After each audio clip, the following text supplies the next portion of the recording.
I got here on Tuesday in this same room, and I'm truly amazed at the vibe that we have all created here. And looking out upon the sea of faces, I just want to say it's a beautiful thing.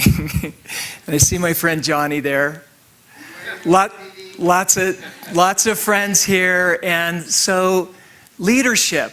One of the last comments, I believe the last comment that Goldie made was about leadership and creating tomorrow. So today I want to talk about leadership, and I want to talk about leadership from a bit of a different perspective. Because it's my thought that even though I agree so much with what's been said here, like it's not broken out there. Things are the way they are, and yet I'm a person that believes in progression. I'm a person that believes in evolution. I don't believe in much about change, because change connotes and denotes something, which is something's broken, something's wrong. So today I want to share about soul-centered leadership as an evolution for each of us here, as a true progression. For me, it's like an artichoke. Anybody out there like artichokes? Yummy, right? I don't like the onion thing. I like the artichoke thing. So it's layers. And so we come to these things and we get to peel back the layers until we get to the heart of the matter, the loving that Ron Holnick just spoke to. One of the greatest gifts of my life has been my work. I'll share a little bit about my journey today, but it's really more about you and how you participate in your own journey, as has been said this entire week. But the coolest thing about what I get to do is work with people that influence as a leadership guide. In a way, I kind of feel like I'm a minister to leadership, and I say those words not from a construct of religiosity, but more from a spirituality. Because as holistic beings, human beings, there's the physical, emotional, mental, and spiritual evolution of who we are. Having said that, the people I've worked with have taught me way more than I've ever taught them. We have a shared collaboration, which is a big piece of the leadership model that I see being more progressive in the future. My background was in banking. I came up through Nations Bank, investment banking. Why did I go into investment banking? Essentially one reason. I came from meager beginnings, the kind that you look under the Christmas tree and there's nothing there. And I don't say that like from some victim place. I say it from a place of that was the place for me to heal and to go out in the world and say, what's going to drive me? What's my initiative? And it happened to be, and as Ron and Mary shared yesterday, it was on the goal line. So I chased the goal line. And for me, because to me, see, it isn't about was there something wrong with the industry or anything like that. There's things that can be improved in everywhere we go. But for me, what I did in banking went against my soul. I was good at it because I used the goal line, I used my charisma, I used, who I was to progress. But it was a push, and it came from ego. How many of us can hear that? So it was an ego-driven thing. And fast forward, after even being put on what we call the succession plan at the bank, which meant, hey, you could possibly be one day the CEO or at least a senior leader at Nations Bank.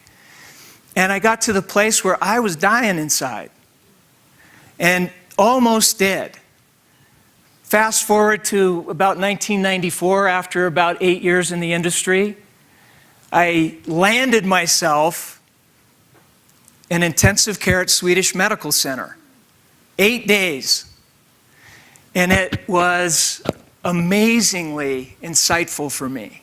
While I was concerned for my own well-being, I was listening to people with just a curtain between us, taking their last breath.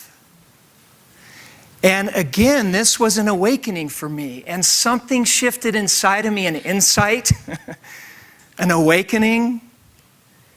And I took that awakening and I've been on this journey of leadership ever since. And so what is it that makes us soul-centered leaders? Our entelechy, the unique distinction of who you are, expressed out into the world, brilliant and beautiful. That might be part of it. But let's look even more fully at what it takes, because I feel like no matter who I am, no matter who I meet, all of us have what? Greater potential. As Jerry Murdoch mentioned last night in terms of spirituality. Like, this is really about us, what? Converting our potential as human beings. And so for me, I believe my greatest function is to continue to grow. What about for you? Do we ever stop? We fall in love with this thing called process in the journey. And sometimes it's challenging.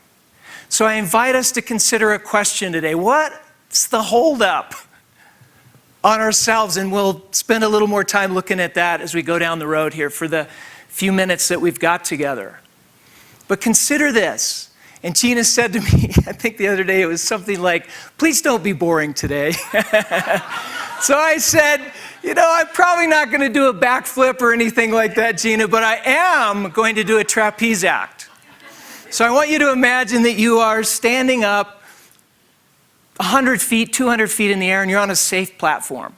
We all like our safety to some degree. I call it the basic self of who I am. It likes to be safe. It likes to know it's comfortable. So I'm up here on this platform, and I know there's a compelling future out there. So I'm standing here, I grab hold of my bar. I have to do what first? To swing out and to do a trapeze, I have to jump off, swing out. There's the other bar. Now what must I do? I have to let go, and I ask you this, what's the experience you would have if you let go? So I hear terror, fear. Does anyone want to vote for inspired? Enthusiastic? Like, that sounds fun, but here's one of the things. I can swing out, and what happens if I don't let go? I come back, and now what am I doing? I am just hanging on. And some of the people I work with come to me because they're just hanging on.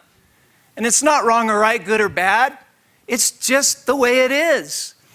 Soul-centered leadership and the evolution of who we are is a progression such that if we want to fly, we cannot be standing on solid ground. We are constantly letting go. Letting go of what? What's the holdup? Letting go of fear, insecurity, whatever it is for you. I believe our future, as fast as it's happening. There's so many brilliant minds in this audience that have experienced so much. And as we move into the future, that we all can embrace the uncertainty of it and enjoy the process of it so that we're not just hanging on. Rumi. How many Rumi fans? We heard some of that from Ron and Mary yesterday. This is a little different one. Treasure revealed. This is translated from a man named Andrew Harvey. Listen. Destroy your own house. Destroy it now. Don't wait one more minute. Pull the whole house down. A treasure greater than Fariah's is hidden under it. I read that the other day. Now, at first glance, when I first heard that, I thought, that's depressing. I don't want to tear my house down. I like my house. But what I realized, what I believe Rumi was saying, is the house he was talking about was ego. And that if I can let go of ego, if I can surrender to what Spirit, to what God, to what universe has in store for me, there might be millions of houses there. And it can be scary. So we peel back the layers, don't we? And we do it again and again and again. What's the holdup? I don't have an answer for you, but we're getting to some juicy stuff to support our own answer. Distinctions work as, I think on a mental level. There's been a lot of talk. I'm not going to go any deeper on it than that. Seeing is believing is something I see a lot in the world today. Big pharma. If you take this pill, what? We can be happy. Seeing is believing. I remember, some of us may not remember. Anybody remember Trident gum? Guess what? 4 out of 5 dentists recommended Trident. Seeing is believing. Where did they find the 5 dentists? And what did they say that recommended it? So we got to be aware of this stuff as leaders. Because what? Seeing is believing is a construct. What about believing is seeing? What about the people in this room and the people we know that believe and they create? What? Through language? I am that I am my word. I've got 2 choices. I either keep it or I renegotiate it, at least in terms of integrity. Believing is seeing. And we create from that place as a concentric circle upward in consciousness, and as a result, where again the goal line meets the soul line as a perfect integration. Believing is seeing. One good example, again, millions of them in the beautiful world we live in. But I used to be a runner, and I admired a guy named Roger Bannister. Anybody know who that was? 4-minute mile. Thank you. So here's the deal. 4-minute mile, amazing. But even more amazing to that, people said to him, smart people, scientists, it can't be done. Your heart can't pound that fast. The blood can't move through your legs that fast. It can't be done. Roger Bannister believed it. Now here's the really fun part. Once he did it, guess what happens in a few months? Broken again. I think there are 3 or 4. I don't know for sure. So believing is seeing. So Roger Bannister. Now, take a moment for yourself to consider, who do you admire as a soul-centered leader, from history or currently? Just get present with who they are. Even put your hand on your heart. What are the attributes that these people live into? And just say a few of them out loud. What qualities? Compassion. Truth. Say again? Inspire. Love. Not agreeing with the norm. Confidence. Integrity. Okay, so we could go on and on and on, but if we were to analyze these with more time, we would, I think most of us come into alignment to see that they're all ways of being. Now there's skills to some of them. Like someone might say, well, listening's one of them. I go, yeah, listening is a skill, but if I'm not willing to listen, then what? It's not employed. I'm not using it as a tool or a way of being. How long does it take to shift a way of being? Most of us would say, I can do it like this if I'm willing, and then there's a consistency to it. It can happen in a holy instant, and then there's a consistency to it. So consider this for fun then, as a new way to see through the lens of leadership. Whatever answer you shout out is perfect. How do you measure darkness? Light. No such thing as darkness, some degree of light. Just try it on. No such thing as darkness, some degree of light. How do you measure weakness? Strength? Try this on. No such thing as weakness, some degree of what? Strength. No such thing as it, through perception, some degree of strength. Now the model I grew up in the world with, and it's 54 years of a journey, and the model I was taught, and I'm grateful for it, was there was a negative and a positive. So this was bad, this is good. This was wrong, this was right. This was fear, this was love. This was you're a loser, and this was you're a winner. I'm suggesting today that we reset the zero. There is no such thing as weakness. There's some degree of strength. And if there's no such thing as weakness and some degree of strength, people get skittish. Because our ego loves for us to be what? Weak. It doesn't want to lose its job. It doesn't want to let go. So we grow from this place. Now, this is not resetting the standard. It moves people into motion. This is something that engages people from the heart because it's more loving as an action. One of my great teachers, John Roger, often said, Spirit meets us at the point of action. So if I sit on my couch, I'm not going to get much done. I want to listen and take action. No such thing as weakness, some degree of strength. What are we holding on to? What's the holdup? Question. How do you measure later? Now. No such thing as what? Later, some degree of now. That's our life. And so many people I've talked to have said, if I'll do this when I get my credentials. I'll do this when I have more resources. I will do this. I will support others and serve others when what? When I believe I can. Believing is seeing. There is no such thing as later, there is only now. Consider. Consider. So what I'd like to have us all do now is just spend a moment considering the attributes that we just talked about, that were shouted out. So like compassion, inspiration, maybe listening is there in their accountability or whatever. How many of us see that you have at least some degree of all the attributes that you heard us speak out? And if you do, give yourself a hand.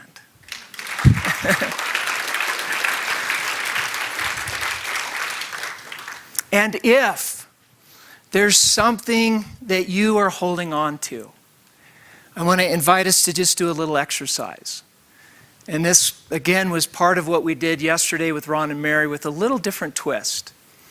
So if you're open to this, and you think of something you're holding on to that's holding you up, whatever it is, you may or may not have something. If you do, just gently close your eyes and put your hand on your heart. And to yourself, determine what that thing is. What am I holding on to? What can I let go? And inside yourself, just say the words, I let go of X. I let go of holding back my love. I let go of the misidentification that I am not enough. I let go of the misbelief that I am never enough.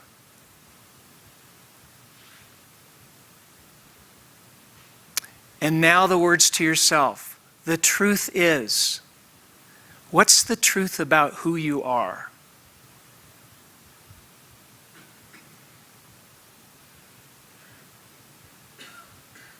Take a deep breath in, exhale, and let go. Thank you. Consider then that this is the process and that the evolution that we're all after is consistently there. And that I believe it will always be there until I take my last breath. Use everything for your learning, growth, and advancement. Everything. That's what we do as leaders.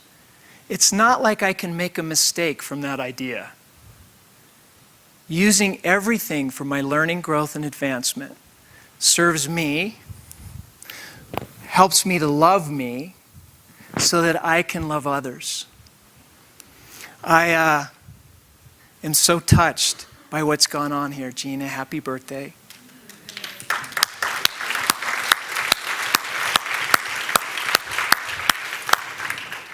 And so One last point and one last little thing to leave you with is, and again, a quote from my friend John Roger. Steady as the North Star, flexible as the wind. As I stand up inside myself as a soul-centered leader, not perfect, but in progress. You guys are amazing. Thanks for peeling back another layer of the artichoke. God bless. Thank you. Thank you, Stephen. That was definitely not boring, right? Not boring. Good job.